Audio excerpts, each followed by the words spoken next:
ఓం నమో భగవతే వాసుదేవాయ.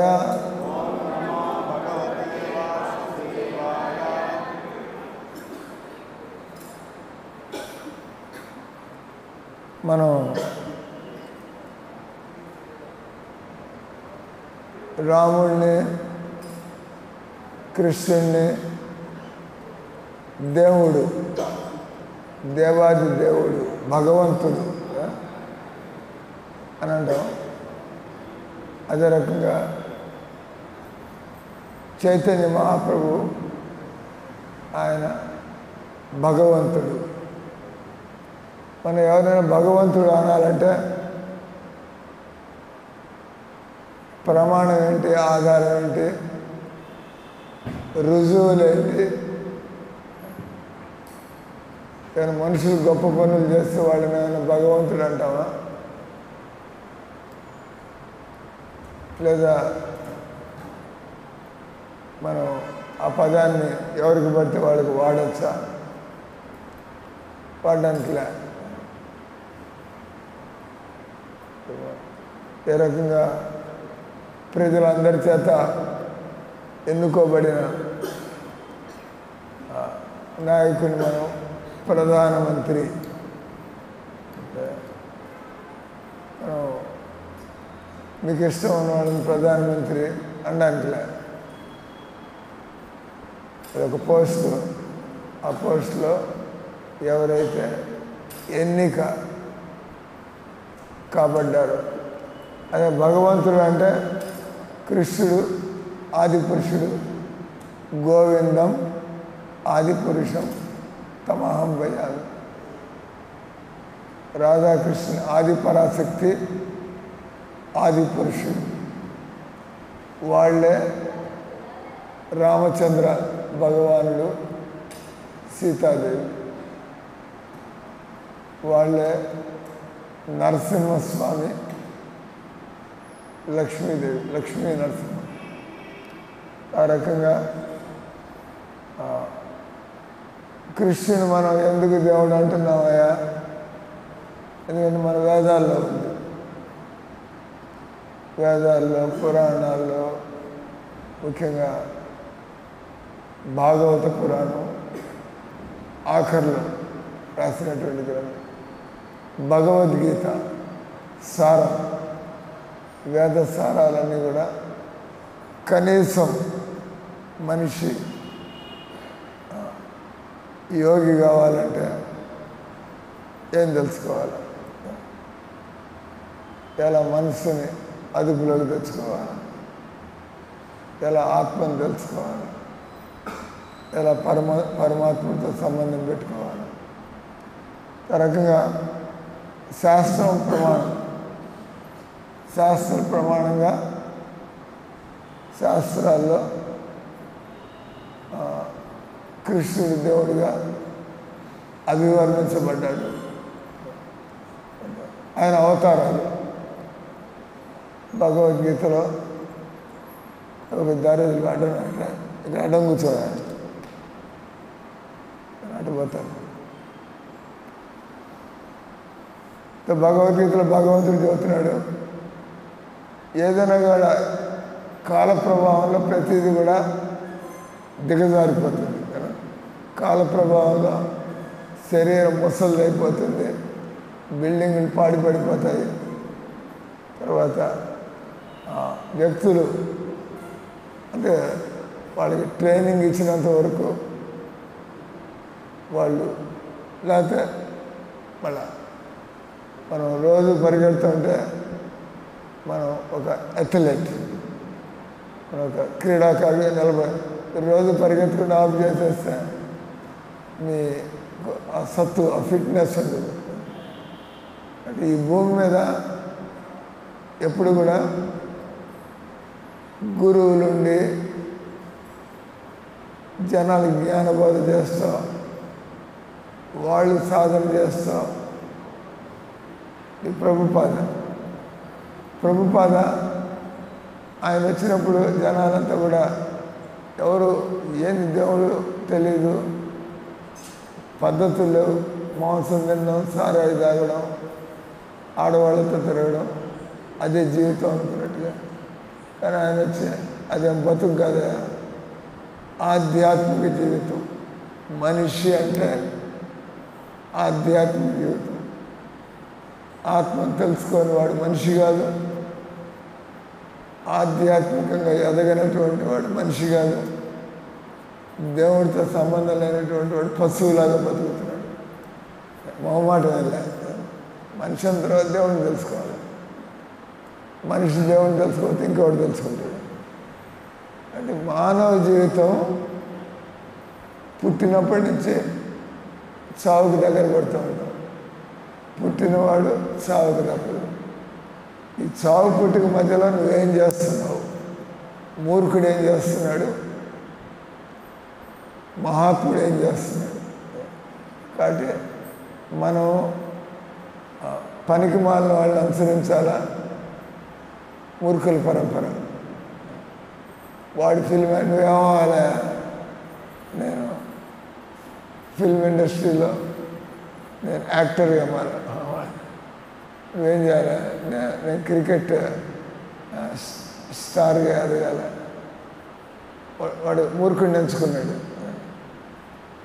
మీరు ప్రహ్లాదుని అడిగితే నేను నారదుడిలాగా నేను కూడా చక్కగా దేవుడితో శ్యామలం వచ్చిందని ఇప్పుడే చూస్తున్నాను. సంధ్యార్తులు లేరాయని. హరే కృష్ణ.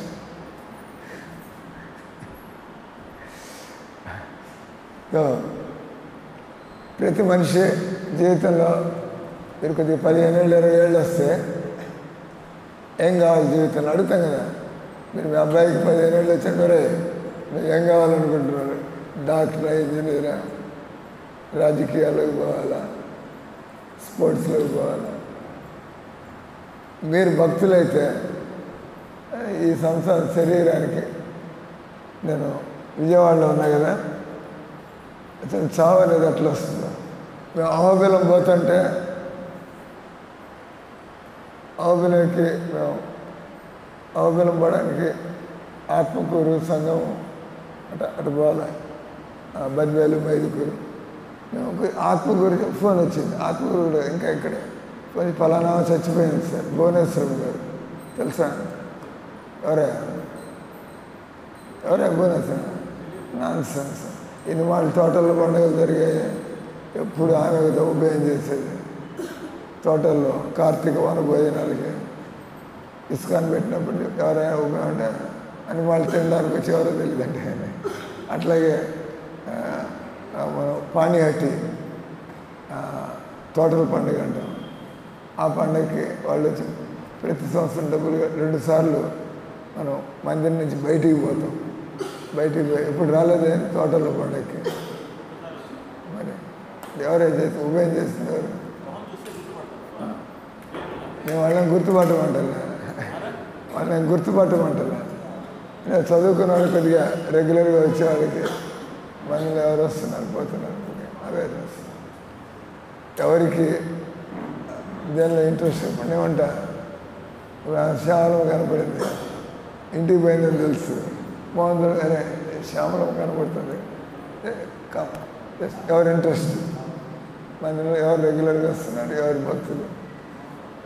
ఆమె భువనేశ్వరం గారు చనిపోయినారు. అంటే మనం చావు కబురు పోయినప్పుడు మనం కూడా చనిపోవాల్సి వస్తుంది. కాబట్టి జీవితంలో దేనికోసం బతకాలి ప్రశ్న. చావు కబురు అంటే ఏదో మనకి తెలిసిన వాళ్ళతో అయ్యో పాపం, తెలియని వాళ్ళైతే ఒక వార్తలాగా. ఎప్పుడైనా చావు కబురు వింటే మనకు కూడా నేను కూడా పోవాలా, దాని గురించి ఏమైనా చేస్తున్నానా లేదా, I'm I doing something about it. నేను చావు గురించి నేను ఏమన్నా తయారవుతున్నానా లేదా. ఈ అభిషేక్ నన్ను విజయవాడ నుంచి వస్తున్నాను. అంటే వార్తలు ఎలా వినాల్సి వస్తుంది. మామూలుగా అభిషేక్ టైంకి నువ్వు స్టేషన్ 6 గంటలకల్లా ఆయనకేమైంది నాకేం తెలుసు. దానిలో బండి తోలితే చెప్పాడు. అంటే ఈ కట్టర్లు ఉంటాయి కదా, హ్యాండ్ కట్టర్ వర్కర్స్ వాడుతూ ఉంటారు. అది కాస్త ఆ మిషన్ వచ్చి తొడ మీద పడిపోయి తొడ కాస్త కట్ చేసి పారేసిందంట. కండ 50,000 ఖర్చు అయిందంట. మిషన్ ఆయన ఏదో చేయి జారింది, గిర్రం తిరుగుతే ఇక్కడ పడింది, తొడ మీద పడింది.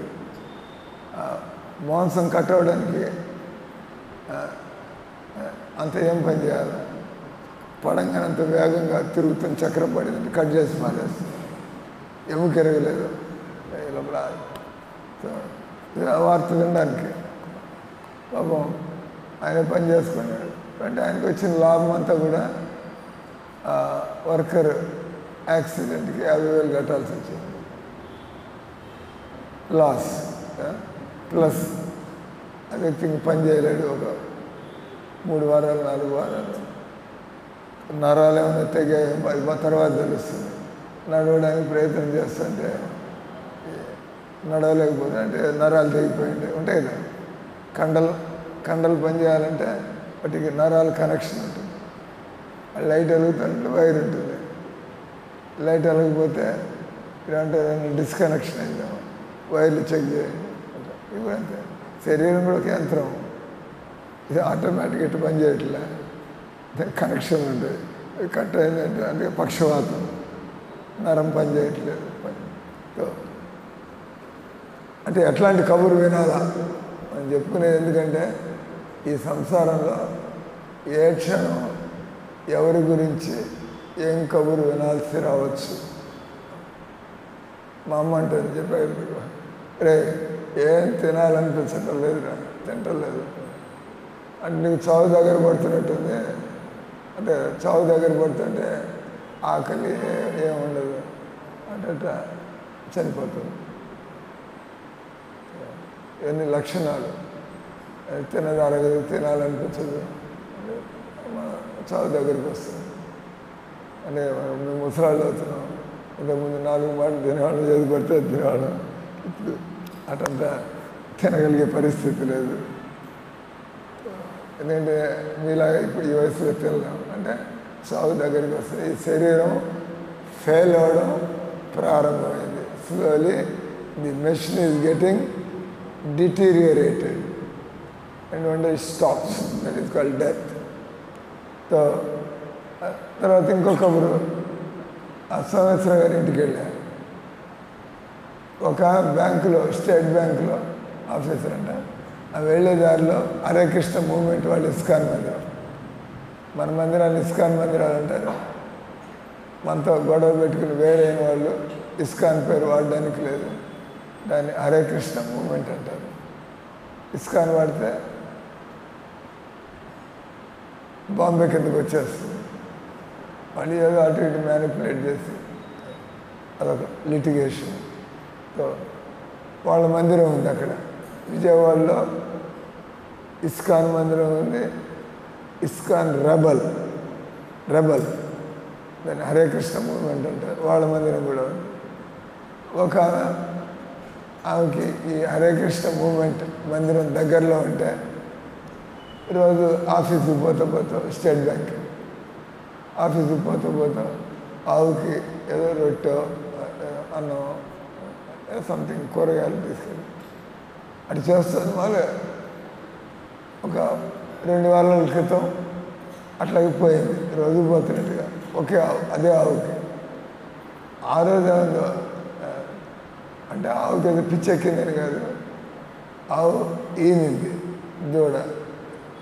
ఆవు ఈనిన తర్వాత దానికి ఎవడైనా తన దూడను పట్టుకుపోవడానికి వస్తాడేమో, దూడకి ఏమన్నా అవుతుందో దాని గొడవ దాన్ని. ఈమెకి అదంతా తెలియదు కదా, ఏదో ఆవు వచ్చింది రోజు పెడదాం పెడుతుంటే ప్రదక్షిణ కూడా చేస్తుంట. ప్రదక్షిణ చేస్తుంది, ఆవుకి దూడకి ఏమన్నా ఇది చేస్తున్నాయి. ఒక కుమ్ము గుమ్మిందంటే కింద పట్టి ఆవు బెదిరిపోయింది, ఈమె పడిపోయింది. ఆవు తొక్కేస్తుంది, చచ్చిపోయిందంట. అదే ఆవు తొక్కితే రోజు ఆవు పెడితే గొడవలో పడి అది ఏమని కుమ్మింది, ఏమో ఇప్పుడు కింద పడింది, ఆవు మీదకి ఎక్కేసి మొత్తం చచ్చిపోయిందండి. ఆమె చచ్చిపోయింది. నేను అనుకుంటానండి, ఆయన ఎద్దు ఏదో అంటే పొడిచింది, ఎద్దులు కొద్దిగా అది చేస్తూ ఉంటాయి. అది ఆవు ఆ దూడ ప్రేమ కొద్దీ దగ్గర రాకుండా పడిపోతే ఇంకా అక్కడ గట్టిగా ఎక్కేసి పైన హాస్పిటల్కి తీసుకెళ్ళి లోపల చచ్చిపోయిందండి. సో ఈయన పాపం గోసేవ చేసుకుంటుంది, నువ్వు చచ్చిపోయింది, ఇవన్నీ సెపరేట్ ఆ విషయాలండి. మరి అది మంచి చావా కాదా, సెపరేట్ డిస్కషన్. తన చావు అనేది ఎలా టక్కని తెలీదు. మన ఇంటికి వెళ్ళేప్పుడు సడన్గా ఆటో గుద్దేయచ్చు, విడను ఎంతమందికి అవుతుంది అట్లా. కాబట్టి మానవ జీవితం అంటే మనుషులు వయస్సు గడుస్తుంది, చావు దగ్గరకు వస్తుంది.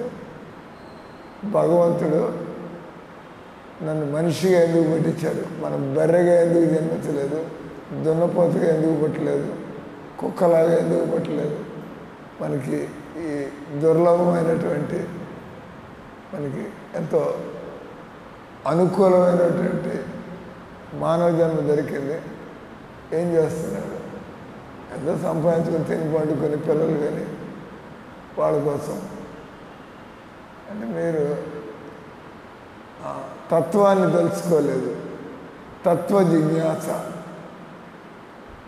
మనిషి అయిన తర్వాత కేవలం బీటెక్లు ఎండీలతో సరిపోదు, అది బతుకు తెరువు. మీరు మానవ జన్మైతే ఎందుకు ఈ కష్టాలు, ఎందుకు ఈ దుఃఖాలు, ఈ చావులు, రోగాలు, ప్రమాదాలు, ఏంటిదంతా ఎన్నాళ్ళు మీరు తట్టుకోగలరు? ఈ సంసారమే ప్రమాదాలతో కూడి ఉంటే 10 ఏళ్ళు తప్పించుకున్నారు, 11 సంవత్సరం 30 ఏళ్ళు తప్పించుకున్నారు దేవుడి దయ. తర్వాత ముందు వెనక ఎవరైనా భక్తి చేసేవాళ్ళు వాళ్ళ జీవితాన్ని గమనించుకుంటే దేవుడి దయ వల్ల కొంత అంటే కదా, కాలు ఎరగాల్సిన చోట మనకు కొద్దిగా దెబ్బ తగిలి ఆగిపోయింది అట్లా తెలుస్తూ ఉంటాయి. ఎందుకంటే మనం దారిలో పడ్డాము. మనం భగవంతుడు దేనికోసం బతకమన్నాడో, ఎలా బతకమన్నాడో మీరు ఆ పద్ధతులు బతుకుతూ అంటే దాని అంటే ఒళ్ళు దగ్గర పెట్టుకుని బతకడం. ఏం పట్టించుకోకుండా మాకు భగవద్గీత ఏంది, భక్తి ఏంది, ఆధ్యాత్మిక అందరూ అట్లా బతుకుతున్నారు. కానీ అది జాగ్రత్తగా సెన్సిబుల్ పర్సన్ ఆయన. మామూలుగా జనాలంతా కూడా మోటుగానే బతుకుతూ ఉంటారు, మోటు మనుషుల్లాగా. జీవితంలో ఎవడు కూడా ఒక సాధువుని కలుసుకోకుండా, ఒక భగవద్భక్తుడిని కలుసుకోకుండా మనకి ఆలోచన. మీరు నా మాటలు వింటున్నారు, స్వామి రీజనబుల్గానే మాట్లాడుతున్నాడు అని చెప్పి కరెక్ట్. ఈ విషయాలు ఆలోచించాలి మనుషులు కాబట్టి ఎవరు ఆలోచిస్తారు ఈ విషయాల గురించి? మనిషికి భగవంతుడు అలాంటి మేధస్సునిచ్చాడు. అంటే పాయింట్ వచ్చి మానవ జీవితం అన్న తర్వాత మనం ఈ జీవితంలో ఆఖరికి ఏమవుతుంది, వాటి జీవితాన్ని ఎయిమ్లెస్గా బతకాలా, మనం జీవితానికి ఉద్దేశాన్ని తెలుసుకున్న వాళ్ళు సమయాన్ని కాపాడుకొని చేయవలసిన పనులు చేస్తూ, తప్పుడు పనులు వాటిని వదిలిపెడుతూ తెలిసింది కాబట్టి ఎలా బతకాలి. తెలియని వాడు ఎవడు బలహీనలతో వాడు, ఎవడికి తోచినట్టు వాడు విచ్చలవిడిగా బతకడం. అంటే ఎవరైనా కూడా చైతన్య మహాప్రభు గురించి ఈ రకంగా వినేటువంటి అవకాశాన్ని మీరు ఈ విధంగా కూర్చొని, జనాలకు ఓపిక లేదు కదా, వచ్చారు ఒక 100 మంది దాకా, మిగిలింది ఎంతమంది 10-20 మంది మిగిలారు. ఓపిక లేదు జనాలకు వినడానికి, ఏం తెలుసుకోవాలని. అంటే దాని అంటే ఇంద్రియాల ఒత్తిడికి అదుపులో లేక పోవాలా, ఇంటికి వెళ్ళా సీరియల్ చూడాలా, లేకపోతే పోయేసి పెళ్ళాం బిడ్డలతో మనం పార్కులో పోయి కూర్చోవాలి, వాళ్ళు దేనికి వెళ్ళిపోతారు. మనుషులు సమయాన్ని పక్కన పెట్టుకుని రోజు మామూలుగా మందిరానికి కనీసం వారంలో ఒకరోజు పోయేసి పూర్తి కార్యక్రమం అటెండ్ అయ్యి ఈయన ఎంత భక్తులు ఈరోజు కూర్చున్నాడు, అయితే ఏదో కొంపలు మునిగినట్టుగా వారంలో ఒకరోజు కూడా క్లాసులకు పోతే ఏం నేర్చుకునేది, ఏం నేర్చుకుంటారు. బతకాలి 20 ఏళ్ళు అయిపోయినాడు, ఎప్పుడు పోయినా క్యాచ్ ది స్పిరిట్ ఎస్సెన్స్, సారగ్రాహి. దేనికోసం బతికైతే తిలకం పెట్టుకోగానే భక్తులు అయిపోతామా, గుండు కొట్టుకోగానే భక్తులు అవుతారు, పిలక పెట్టుకుంటే భక్తులు అవుతారా? వేణు వేణు వేణు శృణు శృణు శృణు మయాసక్త మన పార్థ యోగం యుంగం మదాశ్రయ అసంశయం సమగ్రం మాం యదా జ్ఞాస్యసి తశృణు. భగవద్గీత శృణు అనే శబ్దం 18 మాటలు వస్తుంది. అంటే భగవంతుడు మధ్య మధ్యలో మళ్ళీ హెచ్చరిస్తున్నాడు, కైండ్లీ హియర్ అటెంటివ్లీ. మధ్య మధ్యలో ఈవెన్ కూడా ఇక్కడ హరిప్రియ మాతాది కూర్చుంది మధ్య మధ్యలో అంటూ ఉన్నారు. అంతే గొరక ప్రారంభమవుతుంది, మెల్లగా గట్టిగా ఎంత ఒక అరగంట సేపు వినకపోతే ఏంది నేర్చుకునేది. 4 ప్రశ్నలు అడిగితే సిగ్గుపడాల్సిన విషయం. 20 ఏళ్ళ నుంచి మందిరంతో పాటు తిరుగుతూ సింపుల్ బేసిక్ క్వశ్చన్స్ అడిగితే, అంటే 20 ఏళ్ళ నుంచి వస్తావు ఏమైనా బస్ హరే రామ హరే కృష్ణ హరే రామ హరే కృష్ణ ఏమైనా ప్రశ్నలు అడిగితే దానికి జవాబు ఇవ్వగలిగేటువంటి జ్ఞానం లేకపోతే వాడెవడు గట్టిగా మాట్లాడుతుంటే అది వదిలిపారేసి వాడు వెనకాల కూడా పోవచ్చు. మనం ఎప్పుడు ఎందుకు ఇదే చేయాలనేది మనకు అర్థం కాల. ఎందుకు మనం ఇదే చేయాలా? Why we have to do only Krishna bhakti, why we only have to do Hare Krishna mahamantra. ఎందుకంటే ఇది మహామంత్రం కాబట్టి దీనిలో మొత్తం ఈ ఆధ్యాత్మిక జీవిత యొక్క సారం అంతా హరే కృష్ణ మహామంత్రం. పాయింట్ వచ్చి మానవ జీవితం మనం భగవంతుడితో సంబంధం కోసం మానవ జన్మ ఇవ్వబడింది. మిగతా సాకులు ఏం చెప్పమాకండి. మా ఉద్యోగం చేయకపోతే ఇల్లట గడుస్తుంది సార్, మా పిల్లల్ని చదివించుకోకపోతే చూసుకోకపోతే అవన్నీ దాంతోపాటు ఇది కూడా చేయాలి. మీకు భగవంతుడు ఇచ్చిన పని భగవంతుడి సంబంధాన్ని తిరిగి పొందండి. మీరు కుంటి సాకులు చదువుతా ఉంటే పిచ్చి సాకులు చదువుతా ఉంటే నష్టపోయేదారు మీరే. ఈ సాకులు చెప్పి సాధన చేయకుండా వెళ్ళిపోతే ఆఖరిలో పిల్లకాయలు ఎదిగి రావచ్చు, డబ్బు ఉండొచ్చు, కానీ దుఃఖాలను తప్పించుకోవటం లేదు, చావును తప్పించుకోలేదు. అంటే చైతన్య మహాప్రభు కలియుగంలో మన వేదాల్లో, పురాణాల్లో, మన ఉపనిషత్తుల్లో ఈ కలియుగంలో కృష్ణుడు కృష్ణ చైతన్యుడుగా వచ్చి కలియుగంలో జనాలందరూ కూడా రెస్ట్లెస్, జనాలు ఓపిక ఉండదు వాళ్ళకి, వండుకోవడం, తినడం, పండుకోవడం, అక్కడికి ఎల్లకెళ్ళ పడతారు. అంటే ఇంటి పని అంతా చేస్తారు, ఓపిక లేదు. పుస్తకాలు ఎప్పుడు చదివేది, చెప్పడం ఎప్పుడు చేసుకోవాలా.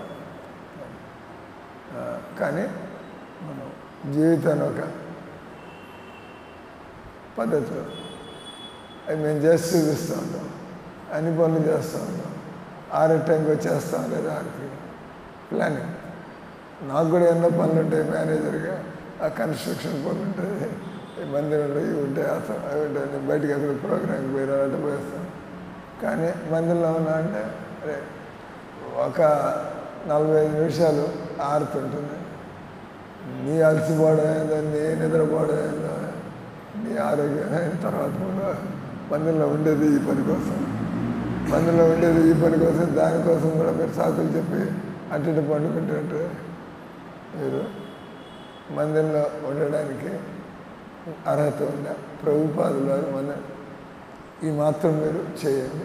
ఏముంది, మందిరంలో 3 మాటలు కార్యక్రమం ఉంటుంది.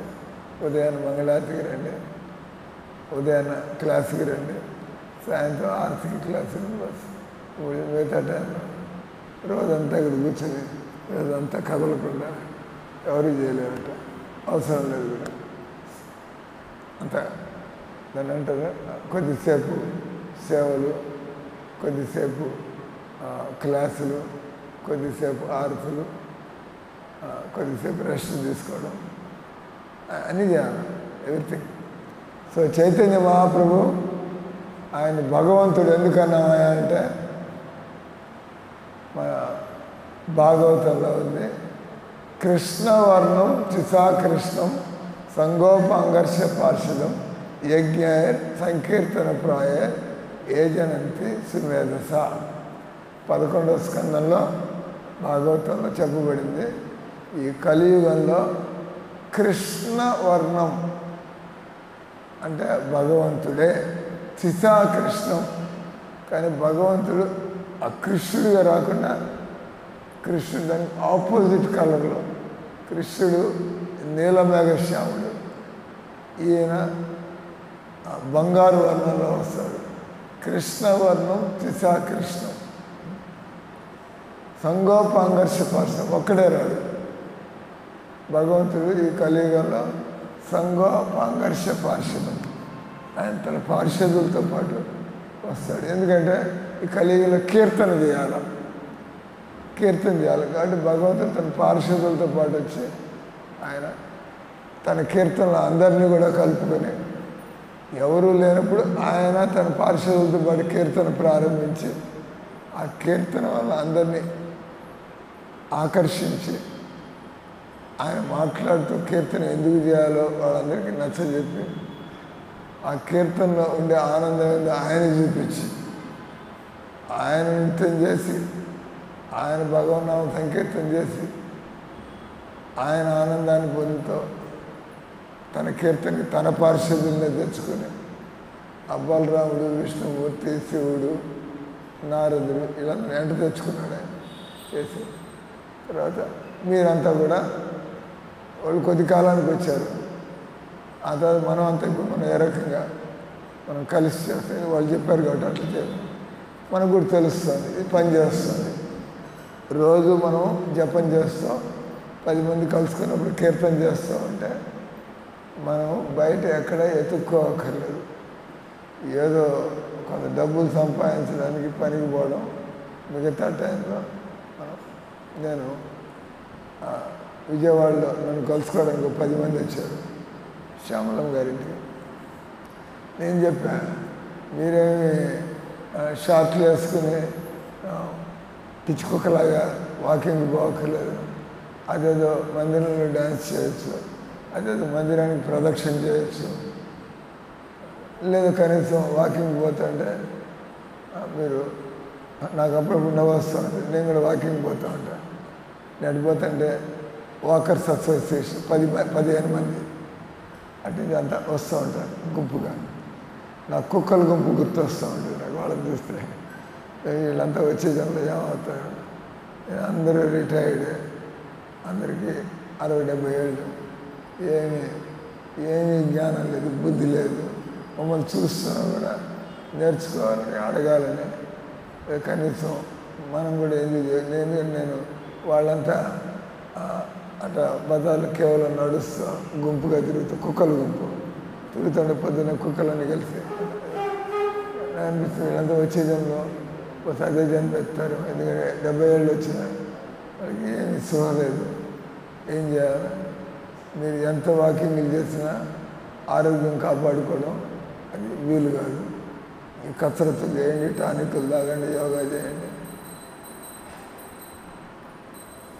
చైతన్య మహాప్రభు కలియుగంలో మనకుండేటువంటి ఆయు ప్రమాణము, మనకుండేటువంటి తెలివితేటలు, మనకుండేటువంటి ఓపిక, మనకుండేటువంటి బుద్ధి, మనకుండేటువంటి సమస్యలు ఇవన్నీ దృష్టిలో పెట్టుకొని ఎవడు కూడా అడవులకు పోయి యోగా చేయలేడు, ఎవడు కూడా ఈ పుస్తకాలన్నీ పెట్టుకుని లావు పుస్తకాలు పెట్టుకుని ఈ రోజుల్లో జనాలు ఎవరు చదవటం లేదు కూడా, అంతా వాట్సాప్లోనే.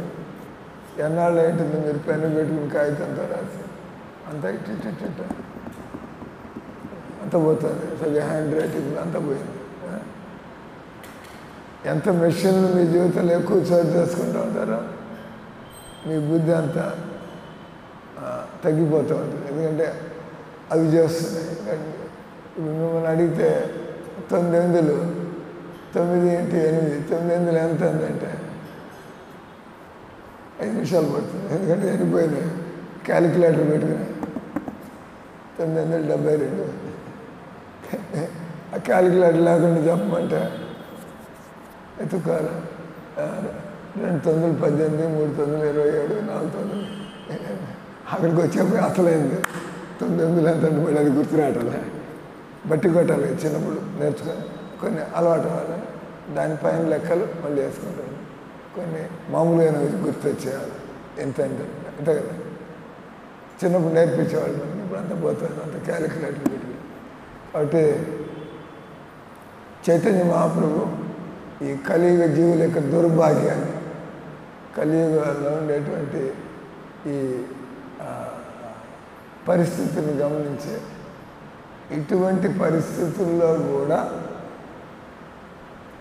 ఏ బలమైనటువంటి కార్యక్రమాన్ని చేస్తే మనం ఇటువంటి కలికాలంలో కూడా మనం ఆత్మజ్ఞానాన్ని పొందగలం, ఆత్మ అనుభూతిని పొందగలం, మనం భగవత్ తత్వాన్ని, కృష్ణతత్వాన్ని తెలుసుకోగలం. అటు చైతన్య మహాప్రభు ఆయన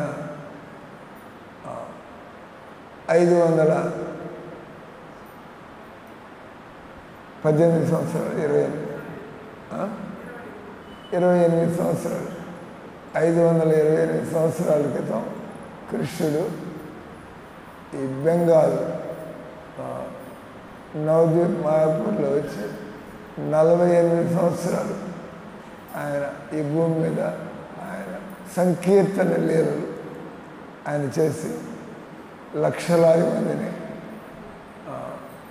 ఏమాత్రం జనాలకు దేవుడు అంటే నమ్మకం ఉన్నా అటువంటి వాళ్ళందరినీ కూడా ఆయన చక్కటి భక్తులుగా చేసి, ఒక అడుగు మీరు దేవుడి వైపుకి వేయాలి.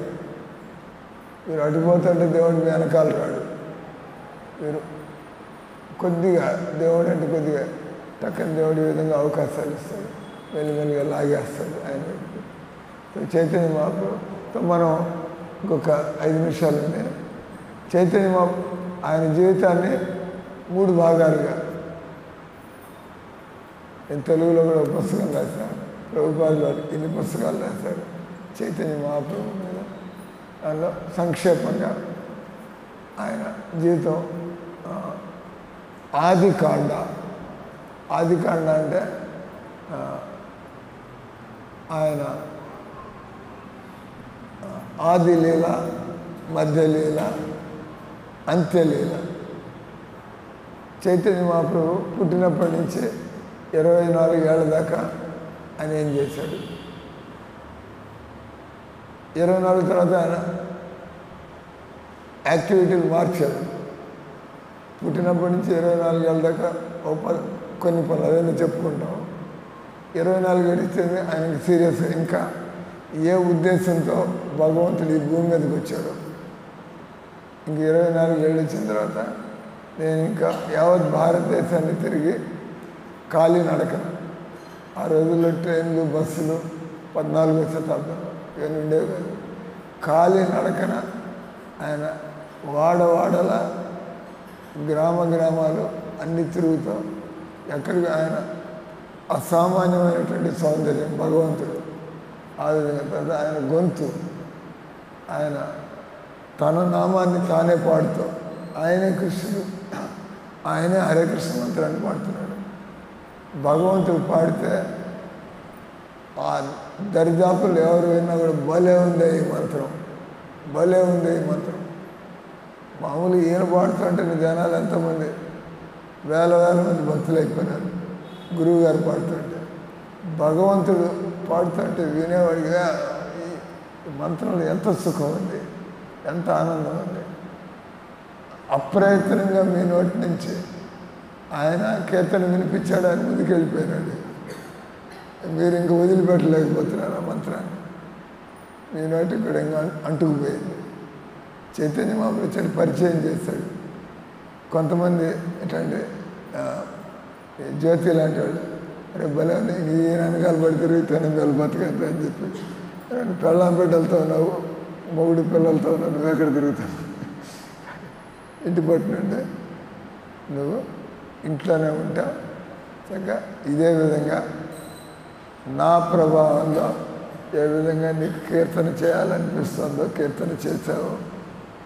నేను వెళ్ళిన తర్వాత చేస్తూ ఉన్నట్లయితే ఇదే రుచి నీకు దొరుకుతూ ఉంటుంది.